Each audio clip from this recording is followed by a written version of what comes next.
Now that we touched upon not asking questions, I thought this might be a good time to say something.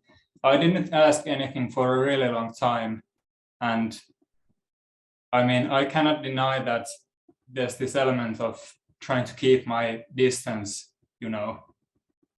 But still, I sometimes feel like that it's like there's something that I know I should ask, but I just can't, you know, like grasp it.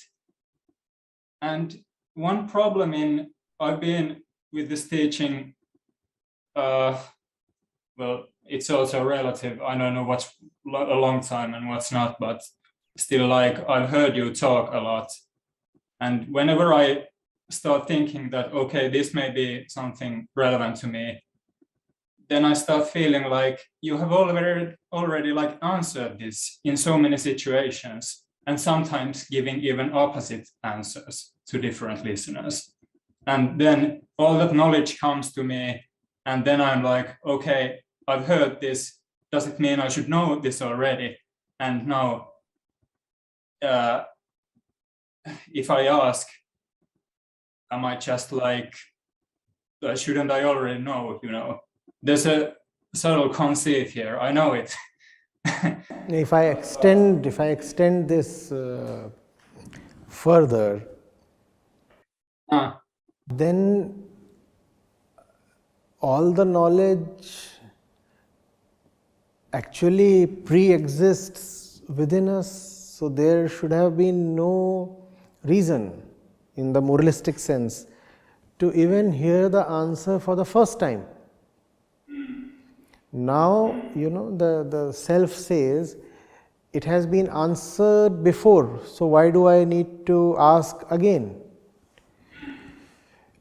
Even the answer given before should not have been needed, because really the self, the ego itself, contains all the answers within itself, but because it is so outward looking and because it is so inflated, so it cannot look at its own core.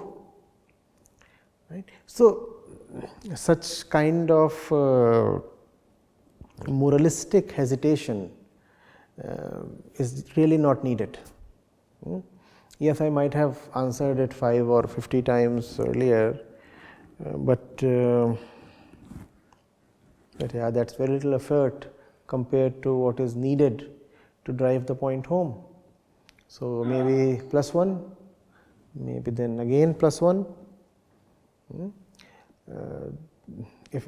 If that is to be the criteria, you know, whether or not a question has been answered previously, then Acharya Prashant in fact is not even needed, because every possible question under the sun and beyond the sun has been answered by so many wise men since so many centuries. So reiteration is needed. Yeah, the problem is that sometimes these old answers, they might help in some situations.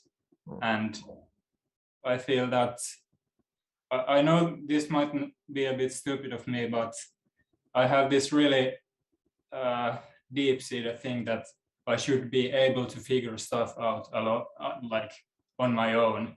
And I know I can't. I have to admit it, and I've been helped by you. You obviously can. You obviously can. I beg to differ there. You obviously can. It's just that relying on whatever sources are available is a part of one's sovereignty, one's empowerment. You see, we anyway make choices. When we are free to make debilitating choices, why do we hesitate making enabling choices? Or is it so that debilitation is an indicator of our sovereignty and free will, whereas seeking help, seeking empowering assistance is an indicator of one's weakness. We anyway seek so much from the world. Why seek only the corrupted things, the nonsense and all the conditioning that comes from the world? If we cannot resist all the conditioning that comes to us from the world, why do we want to resist the help that comes to us from the world? Or are we saying that conditioning is welcome, but you get it, right? Deconditioning is not, liberation is not. All the bondages that the world throws at us, we won't offer much resistance to them. But when it comes to seeking help or guidance or support for the sake of liberation from bondages, then we hesitate, saying, I must do it on my own. Obviously, each of us has to ultimately do it for himself or herself. Even if one wants to, one cannot assist the other beyond a point. But till that point where assistance is indeed possible, let us all support each other.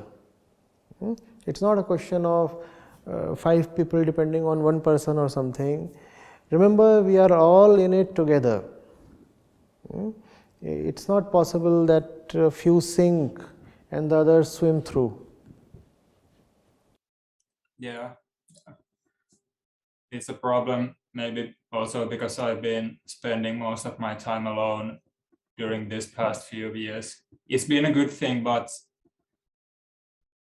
you kind of get isolated here. I really respect the fact that one tries to dig within and discover the answers for himself. That is indeed beautiful. That is something I have done for long years. But equally, I have been very eager and very quick to seek help when it's been available. It's not for nothing that I have a reasonable library, and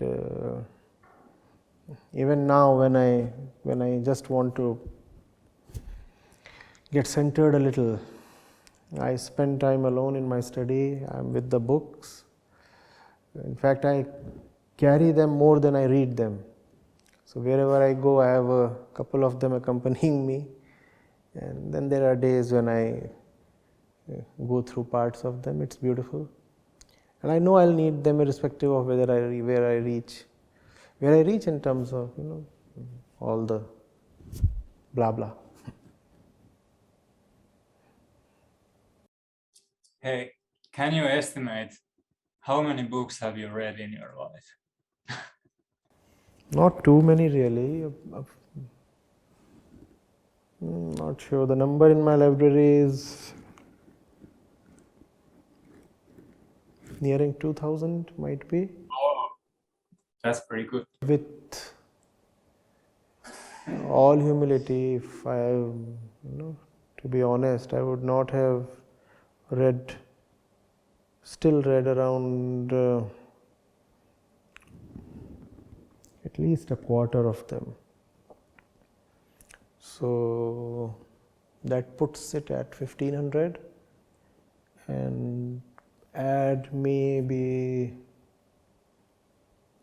a few hundred that I read before the library was instituted. So approximately 2000 books maybe. That sounds a lot. Maybe it's not, I'm not sure. It does sound a lot. Yeah, but when you look at one's lifetime and number of years one has spent, it's not really too many. So, and frankly, not all books are useful, right? So if I am to recommend somebody, I hardly ever have more than 20 or 40 I can really recommend. I had to go through so many books because I didn't have very precise guidance. Otherwise, 1000 or 2000 is probably just too large a number. Not these many books are needed. I'm talking of the field of wisdom. If you are talking of medical science or computer science, that's another matter, and I understand